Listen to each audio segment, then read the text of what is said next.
Welcome to another edition of AEW Sessions, and my name is Nav. Ladies and gentlemen, this is day 2, and today's show, let me be very honest with you, it's no joke. Today's show, no joke at all. And today is the day that I feel super terrified. My scariest experience is going to begin in a very short while because, like I said earlier, I'm going to be very frank with you. I have had chats with, I don't know, almost anybody and everybody, from ministers to actors to singers to whoever not. But if there's one group of people I'm always terrified, super terrified, is the stand-up comedy world, man. And this evening I have Hannan Azlan in the studios. You know, I actually do feel scared whenever I speak to stand-up comedians. You're scared of me. Yes. Anybody who's a stand-up comedian, I'm always, I don't know, man. I don't know how to express. What are you afraid of? Not being funny. But you don't have to be funny. You know, that's the whole thing. It's like, you know, when you have stand-up comedians, you try to sound, I know people who try to sound extra funny when they chat with them. Do they? I don't know. Being funny socially is different from doing stand-up. Really? Know? Yeah. I think lots of people. Okay, have you had your non-comedy friends who try to pull off a joke or two whenever in the table just to try to impress you? I don't think they're doing it just to impress me. I think they're doing it because a lot of people enjoy being funny socially. Okay, because I tried. It's like every time I want to sound funny, it's like, nah, he would have done it before. She would have said it before. They would have experienced it. There's no pressure. You know, you have the thing running in your head. Maybe she thinks I'm an idiot. Yeah, dude. I'm here. I'm taking notes. Like every time you're unfunny, yeah, I'm gonna write down in my diary. No, I'm scared. That I'm always was not scared. funny. What a fucking loser. Exactly. I don't respect him. That's what I You see, this is what I'm saying now. But anyway, Hannan, it's great to have you with this. I mean, it's amazing. I've seen your work. I've laughed to the maximum. I could say that certain part of it, I felt it a little creepy. Oh, thank especially you. the boyfriend song. Thank you so much. I was like trying to imagine the whole thing is like, okay. I aim to disgust. Oh, dude, you're doing an excellent job in that. Thank you so much. You're doing a fantastic job. That means a lot to me. I really appreciate it. Man, I was just thinking about it, the song that you sang about the guy, you tied him up, and yeah. the mother and all. It's like, okay, I got to be extra careful when it comes to that. But anyway, when did you know that you were actually funny before you got into the whole business? I mean, I don't know if I would call myself. I mean, it's a journey. There's really no end goal, right? It's just you keep going. You just wanna get better and grow as a person, as a performer, as a comedian. So your question was, when did I know? No, because you see, any job, let's say, for example, like, say, you want to become a singer, you know you can sing, okay? If you're a musician, you know you can play some musical instruments. But for you to know that you are ready for the comedy world, when did that happen, actually? To be honest, I never thought I would do stand-up. I just never crossed my mind. I was actually part of a song competition at the KLPAC. It was short and sweet. And then I was backstage and I became friends with comedian Harish AU, and we just became really close, and he just told me, try stand-up, and I said, okay, and I just tried it. This was not very long ago. This was in 2015. That's not very long ago, because since then, I'm just looking through your website right now, and the things that you've accomplished: nominee Women of the Future Award, Southeast Asia 2018, Hong Kong, winner of the Hong Kong International Comedy Competition 2016, and this is where you were the youngest. I was the youngest winner, and I'm the first and only non-male winner. Yeah, that's another thing I got to ask. And of course, we had the Audience Choice Award, shot in Sweet Kuala Lumpur. First runner-up, School Idol 2003. Okay, School Idol. What do you do? You sing? I sang Britney Spears. Yeah, I sang Which Britney. one? So I think it was Oops, I Did It Again. Really? I was hoping the other one. What's the one with the school? Hit Me Baby One. Maybe it was Hit Me Baby One More Time. Well, that's the song that every teenagers would be performing during school I wasn't days. A teenager. I was 9. Huh? Yeah. Oh yeah, 2003. What was I thinking? Sorry, I was thinking about my age. Oh, you were projecting your... No, I'll still be old, man, back then. Then also you were in Comedy Central Asia last year. Cool. ABC Australia, Comedy Central Asia, Vidiots 2017, MTV Asia, Astro Comediri, and the list goes on. I can go on and on about that. So many things in less than 4 years. How did that, what made you go from this to that? Thank you, man. I really appreciate that. It's weird because I don't see it that way. Honestly, I constantly feel like I'm not working enough. I constantly feel like I'm not maximizing my career to its fullest potential. I feel like I'm holding myself back. So I really appreciate you hyping me up like that. Yeah, it's awesome, man. To think about it, 4 years and all this, the list, and I know it's still going to go on. But my question is, earlier we were talking about women in comedy, right? You know, being the only non-male person you just mentioned. Why is that? Why are there not a lot of? Yeah. There are slowly more and more female, queer, just ethnic minorities doing comedy, but with the competition specifically, I don't know why. I'm not sure. I'm a bit surprised because every time when you have the calendar of what's happening in the scene, it's like you look through. It's like, okay, where do you find the lady down here? Unless it's someone important, okay, then you might find someone. But why? Is there any particular reason why the ladies are not venturing into it? I think there are many reasons why, and one of them I think is that in general, I think women are told that you got to be hot to be happy, and men, you have to be rich and successful and funny and that sort of thing. So I think that I could be projecting more, but I think a lot of people have it in them that like, oh, I don't deserve to go up on stage and tell jokes. Who am I to do that? I think some women and some guys, I know I feel that way, but I feel that way. It's like, okay, certain things you just leave it to the professionals who do it. I just like to sit on the other side and enjoy the show. I don't know. I think if you've ever thought about doing stand up, you should go for it. You know, it's hard, but if you want to do it, you put in the time to do it and you have fun doing it, do it, man. And you'll probably suck for a while, but. What was your first experience like? My first experience. First time going on board. Was the response okay, or was it? I think my whole journey has been extremely unconventional. I've just been very lucky. Like from the start, like my first gig went really well. I actually did straight stand up, so just normal stand up, and it went really, really well. And then my second time, it was like okay, and I was really like frustrated because the first time was so good and the second time was just okay. Where did I go wrong? It felt, yeah, exactly. Where did I go wrong? So the third time I came back and I had music, and then because of that I got my first paid show that weekend. Okay, so, what made you add music to it? Was it an experiment or is this like? I'd always been making songs. I'd always improvised songs. And sometimes I make up like funny songs. So I just thought, why not try? Just see how it goes, But the thing is, when you get music involved, is it going to be your permanent pattern or your style, or is it like you're just going to do it for certain segments or certain time duration? Yeah, well, when I do perform with Mayuk, I usually have it on me the whole time, and I sing and I talk and I sing and I talk.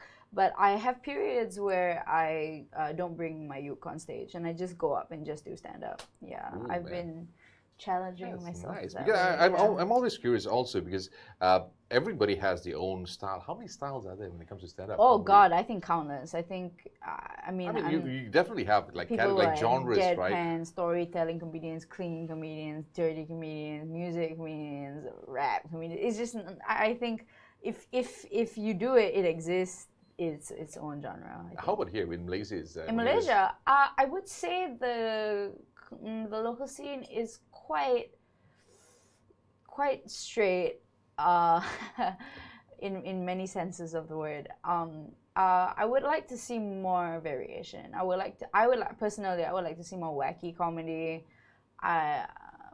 We have some like deadpan comedians, but in general, people I notice a recurring theme or a flavor. Okay, yeah, because that's been the pattern. I mean, I've been following it since the days of Actor Studios way back in the Taran. So you had that group of people, Joko Katas and all. They had their thing going on, and then the transition it changed for, let's say, the younger people. The younger ones were getting involved more and more, but the style of it kind of remains almost the same. Yeah, I mean, because I don't want to talk shit about the local. No, I mean, it's like. I think we have. Is it because people, the audience, are comfortable with that style, or they're not willing to take the risk of exploring new ones? I think it's tough, Like our scene is still at its infancy, and I think a lot of new comics are just trying to figure out. I'm sure in the next couple of years we're gonna see some massive talents come up, and they're gonna be very distinct and very original. Yeah, I mean, like I've seen like some acts that are just phenomenal, and just because they're like of a similar style doesn't make it any less valid, Okay. Yeah, that's how I say quality. And you pretty much have, I would say, almost traveled around the world performing. And the difference of performing for local audiences and let's take Australia for example, because Okay. sometimes your subjects are always based on your surroundings, Yeah, your yeah. Asian culture and so on. But when you go down to like places like Australia, which is I think pretty much half the Asians are there. So how was the response like, and how do people react towards your materials?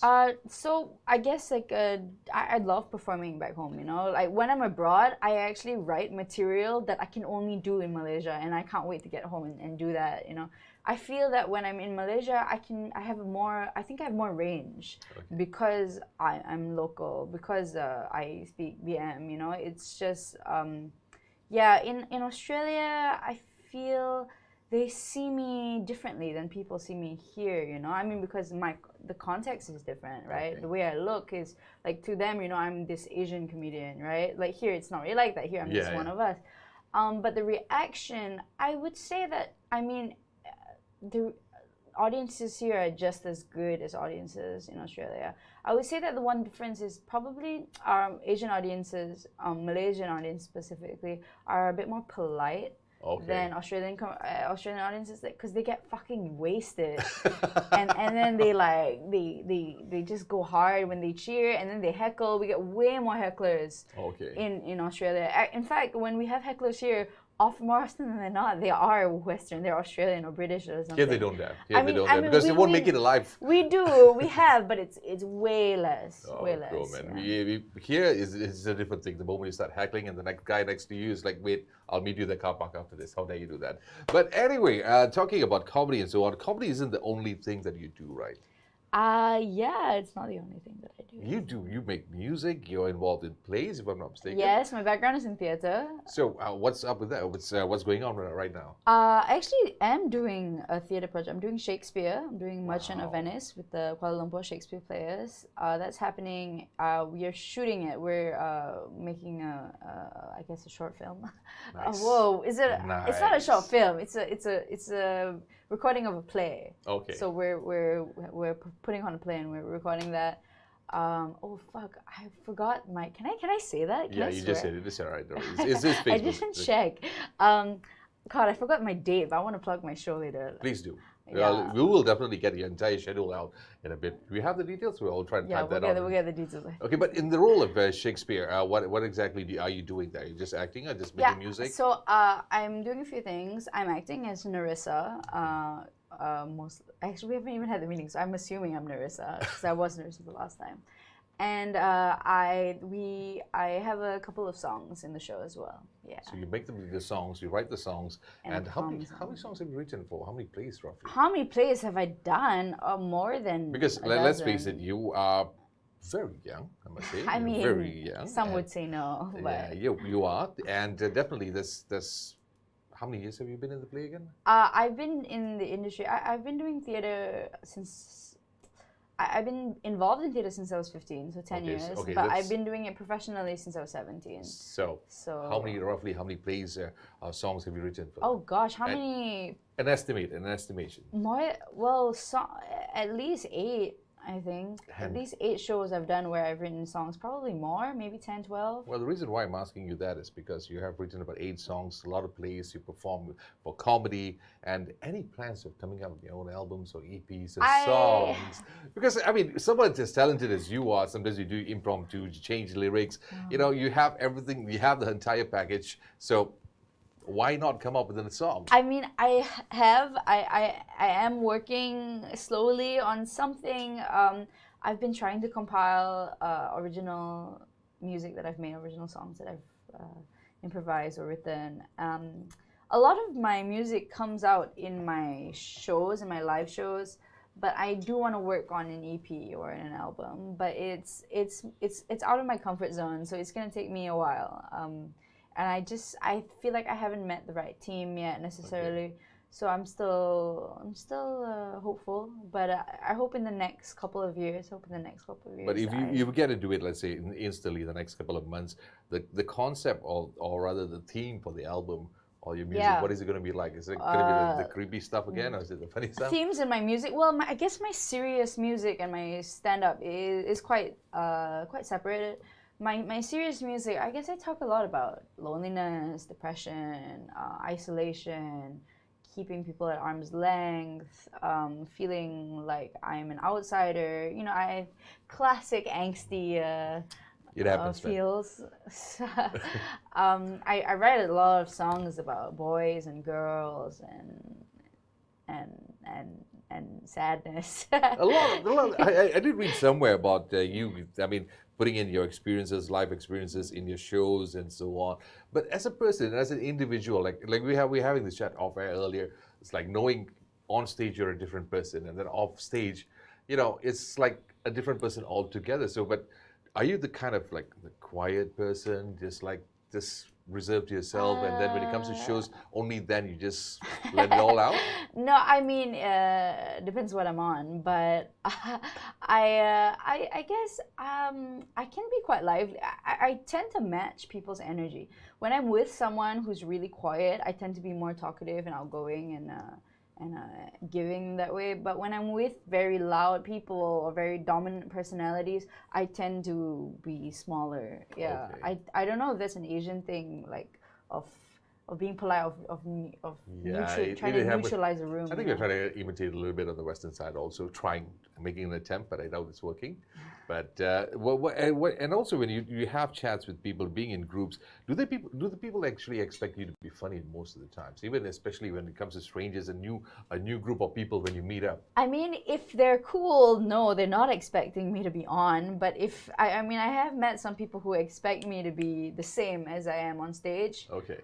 Which is, I think, I'm just demystifying it for you. I think a lot of comics, I mean, it's different. When you're doing stand-up, it's an act. You know, you're up there. There's a certain contract you have with the audience, a certain context.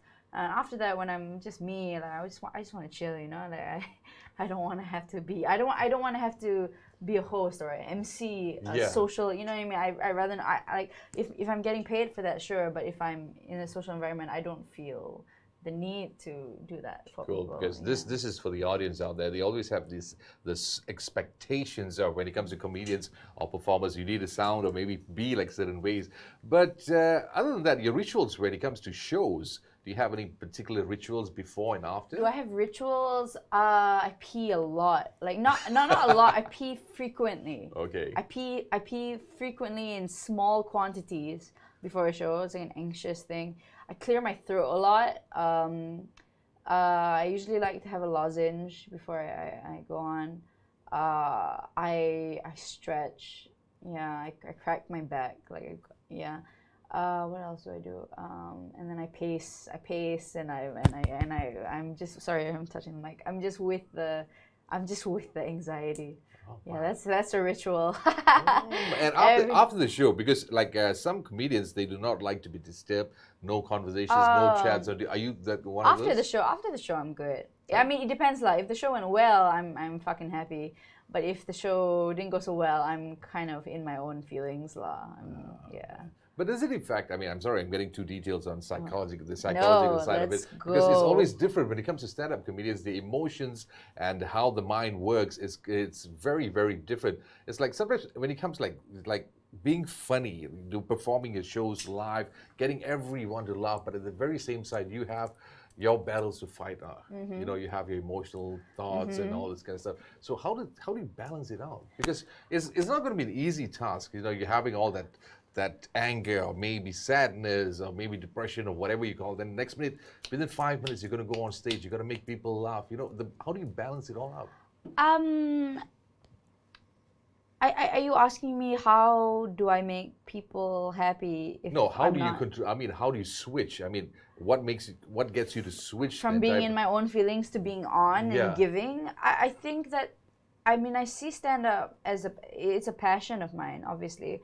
But in a sense, it's also a job. It's work. And I guess when I'm on stage, it's not about me. It's about them. It's about giving, and it's about being professional, I think. So I have to put aside whatever is going on in my life, and I have to be present enough to focus on what they want or what they need in this situation, what I can do to make them happy and laugh and smile and feel warm and relaxed and comfortable and heard and it's that's a good question. That's a really good question.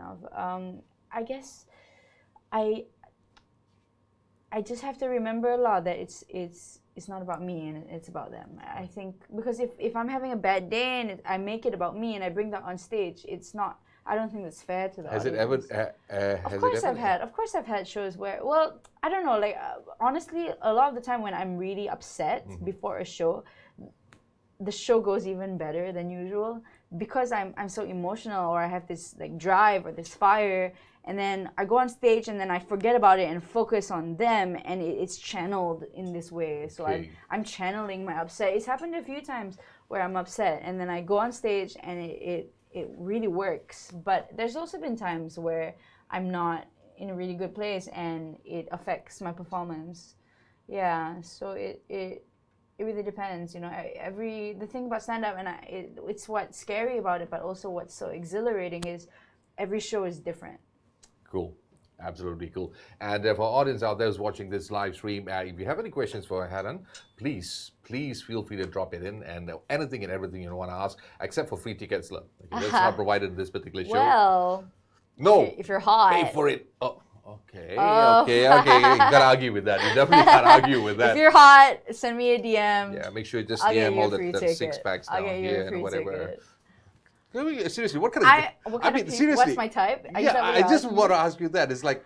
My okay, there's two types of thing. Okay, when you look at somebody, especially when you... Okay, let's... In your case, guys, right? Okay. I mean, I'm pansexual. Okay, so So- your choice. It's like one, the craving, the fantasy. One side, let's talk about the fantasy. But someone you could actually spend your time with, the so-called boyfriend materials. I'm whatever. not good at dating. I'm perpetually single. I'm usually single, and then when I do date, I tend to like freak out a bit and push them away a bit. So I'm not I'm not the best person to ask, but what's my type? I'm very varied, like in terms of like age, ethnicity, background, occupation. I'm very open, and it really just when you vibe with someone, you vibe lah. And I'm a sucker for face, you know, like a nice face and a nice personality and like a kind and a kind and I don't know, like someone nice, you know. I've met a few people like they're really hot and then they're kind of like douchey and it cancels out the hot, you know. Okay. So I think a nice personality. But I don't know. I don't think I'm ready for. I think that's the reason why my love life really it's like in the back seat. Yeah, like I feel like I'm way more career. It sucks that like to some people it's an either or. Okay. I don't believe it's an either or. It's just in my life. Just so happens I've been very career focused and like my romantic relationships are not as just a bit Still early, it's still smaller early. part of my life. If it happens, it happens. I mean, yeah, you can't look for this kind of stuff. It just But I'm still going to get onto the guys part of it. Yes. Your choice. I mean, not. I'm not talking about relationship. Your kind of guys. I mean, My kind of guys? to look at, to admire, to have a admire. crush on. You know, this kind of stuff. I like guys who are really like into something. Okay. Like they're really into their little project and their interest or occupation or passion. Like they're really like they're so busy looking at that they're not I got looking an example, at a me. producer back there. He's also so Yeah. into looking his phone.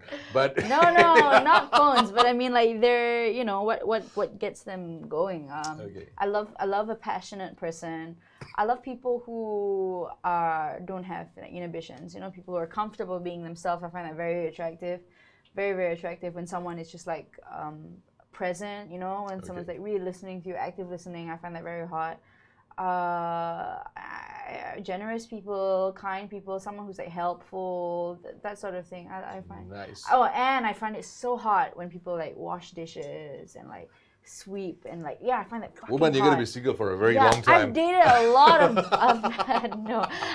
I've dated a lot of bar staff, like Oh. people who work at That's not fair. That's cheating. people who man. work at comedy clubs. Like I just find it so hot. I've dated a lot of comics as well. Like just You see, guys, broken. they are hope. There's hope for you, man. Do the dishes, do the cleaning, and be Yeah. passionate about it. And well, there's a lot of things happening for you after this. I mean, despite the so-called MCO or Yeah. lockdown and all those kind of things, but you have a lot of things lined up for you, right? I have a couple of things. No, I wouldn't say it's booming business. Yeah, but something's going on. better Yes, than- I do. I'm headlining at the Joke Factory early September. If I'm not mistaken, it's the 9th and 10th, or the 10th and 11th. It's I think the second week of September. You can check my Instagram. I'll be posting about it and stuff. I'm really excited to be headlining. It's been a while. I think the last time I headlined was January. So it's been a couple of months, and fucking looking forward to it. I got new jokes. I got some. Is there going to be music involved in that? There will definitely be a lot of singing.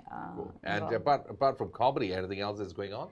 Any other plans? You mentioned Shakespeare a moment ago. Yeah. That's happening when roughly? That's happening. We will start rehearsals in September, and then we're filming in October. I'm also working on a dance project, kind of, with this dancer and choreographer named Rensin. She's amazing. She's a genius. And that will be sometime next year. Yeah. Okay, I'm going to go way back a little bit down here Yeah. before we get on to the future again. Sure. You actually, during your younger days, you actually were into singing. I mean, your parents were sending you for singing lessons, dancing, and much, much more. I've right? actually never been in formal singing lessons before. Never. Yeah, I've never had singing lessons. Okay. How about dancing? But I did do dancing as a kid, and I did do piano and violin, and I had the Asian parents lah. So I Yeah, had everything has to be there. But I have had you the- ever used that so-called dancing skills or lessons for performances? A little bit, kind of like movement and body awareness, but not. This is going to be with Renson. It's going to be my first time really dancing for on stage since I was a kid. Yeah. Right. I'm just looking forward to that because I'm just trying to imagine if there was stand-up for dancing. There is, right? I think there definitely are physical comedians. Okay. Comedians who incorporate dance and physicality and movement in their sets. Well, Yeah. thanks to you, now I know there's much more comedy involved. I mean, yes, we watch on TV, we watch on YouTubes and so on, but at least in Malaysia, I know there's more, there's variety of comedies available right now. So Shakespeare, it was one of it, and of course, your Joke Factory is going to be somewhere in my Joke September. Factory headline. Anything else? And then the dance project, hopefully next year. I'm supposed to be in school actually, yeah, but I don't think I'm going back until next year. It looks like it, yeah. Ouch. I'm in theater school in France. Ooh. Yeah. Ooh, I wish I had some French words right now, Oh, no, but it's fine. unfortunately I don't. But anyway, talking about things that's going on, comedies, your shows, you were in Comedy Central and all. I'm always puzzled with this because one of the comedians lately I watched his show on the live set for one of the events. What happened was whatever he was performing on when that particular show was all available on social media and also YouTube. So is that a good thing that most of the comedy bits were actually exposed in these places? That's not for me personally. I'm not a YouTube comedian. I get off of feeling my heartbeat sync with 50 people in a room. Now 35 because of SOP. But I don't know. It's just it doesn't excite me as much as a live audience excites me. But I mean, what works for different people works. Yeah, because for different people, yeah. it's not only that. It's not about just performing on YouTube, but also like some of the shows that was going on were actually recorded and then played on YouTube. Oh, I So your see. materials, Like having Netflix specials and stuff like that. Netflix specials or any other things. Again, like I think a lot of comics, that's like a goal for them. But I don't know. For me at this point, if someone offered me that, I probably wouldn't say no. But it's not one of my. It's not my biggest priority. My biggest priority right now is just to keep developing new material. Because it does affect, like I said, like a moment ago, a few weeks back, I checked out this comedian doing the live shows. It's like every joke that he was trying to say, it's like, oh, I watched it on YouTube or maybe on Facebook and so on. Everything's out there. So it's like you don't have that punch, you can't really feel the punch. Yeah, I and guess so on. like if that's the thing. Like if I recorded a special, that means I would have to retire this whole set, and work on what's next. Yeah, which is tough. Is it a good thing or is it a bad thing for comedians to have more videos on and social media clips of them doing it? Is it a good or bad thing? I don't think it's a good or a bad thing. I think it's just a thing, and I think different things work for different people. Okay, because this is like for me, it's like basically piracy, like just like music. You see, Oh. the more you watch, is more available on social media, which means I don't have the reason to just actually check you out during your shows. So that's one of it. Anyway, in case anybody would like to come and check you out or get to know more about you, where do they follow? You can follow me on Instagram at Matt Damon Real 96667. No, I'm just doing a bit. Hannan Azlan. It's my name. It's my name. And I guess I'm on Facebook, but no one uses Facebook anymore. I've got email. Email me. Send me nudes. Nice. Yeah. Shh. Look at the faces. Look at all the faces behind All the camera. you guys can't see. All blank. You guys can't see. Got thumbs up, guys. Okay. Crazy. Okay, before that, here's some messages that came in a moment ago. Any advice for those who want to venture into being a comedian? You know what? If you want to do it, fucking do it. Do it. You gotta I'm fucking. doing it If then. you want to do it, you gotta do it. And you have to have fun. If you're not having fun, like what's the point of doing it? Always find the joy, the pleasure in doing it. Advice: it's okay to bomb, and don't take it personally, and don't let it deter you from trying again. You know, I think failure is such an integral part of becoming a good comedian. I think doing comedy is similar to skateboarding, because you suck and you fall and you cut yourself and you bruise and you bleed and you keep falling and you keep falling and keep falling, and after like 2 years you can do a fucking cool trick. Yeah. Like Good. how did that happen? So yeah, I think if you're thinking about doing it, please do it, especially if you're not a straight guy. Like if Okay. you're anything other than a straight guy, like whoa, please. Give it a shot. Yeah, do it. We need to hear more varied voices. You know, we have a lot of straight guys. I mean, if you're a straight guy, yeah. If you want to do it as well. I'm not saying don't, but I'm saying if you're not a straight guy, Please. like we really need you to do it. Please, I got a bunch of friends who's not Yeah. really straight. Here's another one. Are there topics that you'll never joke about? How do you handle people who take offense to your jokes, if any? Okay. First we say fuck it. And then Okay, are there topics I'll never joke about? It's not, okay, this is an interesting question. It's not so much that there are topics I cannot joke about. At least for me personally, I don't think it's so much there aren't things I can talk about, but it's more about in the way which I talk about them. I don't think it's good to down punch, is what we call it. We call it like when you're making fun of the victim. Like if the victim is the butt of the joke, I feel like I don't think it's a very good a joke. bit disturbing. So I think what's clever is when you up punch, you know. And how do I handle people? I've had some people like take offense at my jokes, and I have been censored. Like when I'm performing on television, they screen my material and they censor me and they tell me I can't do this joke and that joke. How do I handle it? I mean, I can't let it bother me, you know. I just have to focus on trying to grow and trying to write good material and trying to stick to my values. Yeah, there's not much I can do about how other people feel, you know. And yeah, does that make sense? Yeah, pretty much. Yes, so. That's quite deep, isn't it? Is Yeah, it? It's like that's pretty deep. Anyway, the most important thing of all, we have heard you speak. You shared whatever is on your thoughts. But here's one that everybody's been waiting since the start of the show. Your performance. My Just help us out a little bit. performance. Just give us a glimpse. Okay, So, first of all, I want to say I'm sponsored by Blue Bottles. nice. If you only knew what's inside. Plain water, just plain water. That's it. It's laced with little Lucy in the sky with diamonds. Nice. Let me get my. All right. Jeez, I'm going to try to move aside. Do I No, need don't move aside. Okay, good. Stay close to me. Finally, Stay. it has happened. The moment that I have been waiting for all my life to be part of a video where someone's performing. I'm just gonna improvise for you guys. Just improvise a little. I'm gonna play. You know that song? The creepy little. No, the song.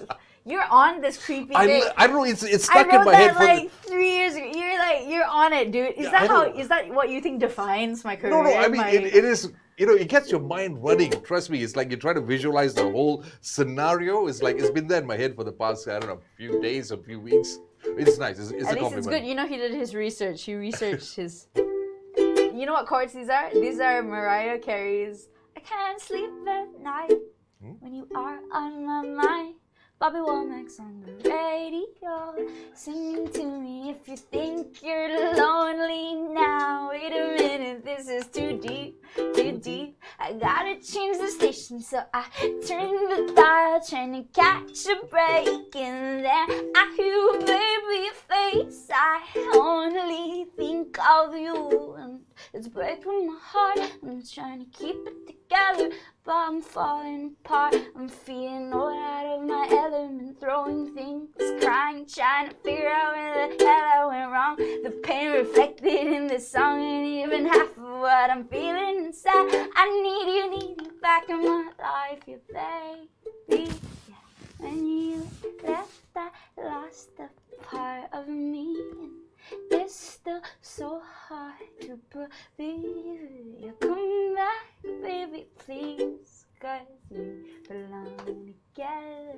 Oh wait, I didn't plan on singing that whole thing. Jesus got fighting a moment ago, but but that's Mariah Carey's chords. that is so. There's a word for it. This entire thing, watching you perform a moment ago, and the way you sound. In most cases, we call it chomel. Aww. Aw, thank you. Thanks, Oh love. man, is there? You have enough time? Was it wrap?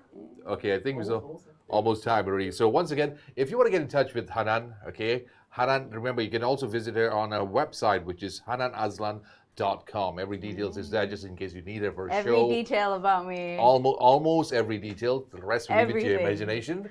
And you can also follow her on Facebook, which is Hannan Azlan, same name over there. Instagram at Hannan Azlan. So it's so nice to have the name on one particular name without all that asterisks and whatever numbers at the back of it. So it's good to have those kind of social medias.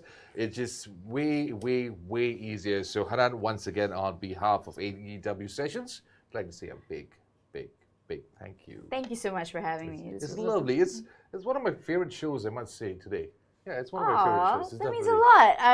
And so this is a note to everyone else who's ever going to perform in this show. He hates you. I didn't say that, He but says that you're not as good as this guest. That's what he's saying. He doesn't respect you as a human being. I'm screwed. I'm screwed. All right, this is Nav signing up.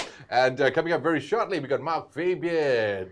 He'll be coming up with a couple of tracks back to back. He's a dick. I'm joking. Yeah, nothing's joking. close to Hannan, man. Nothing's close to Hannan. So, Mark, do excuse me if I don't pay attention to you much later on, right? Just kidding. All right. worries. Thank you very much, Hannan. Thank you. Thank you so much for having me.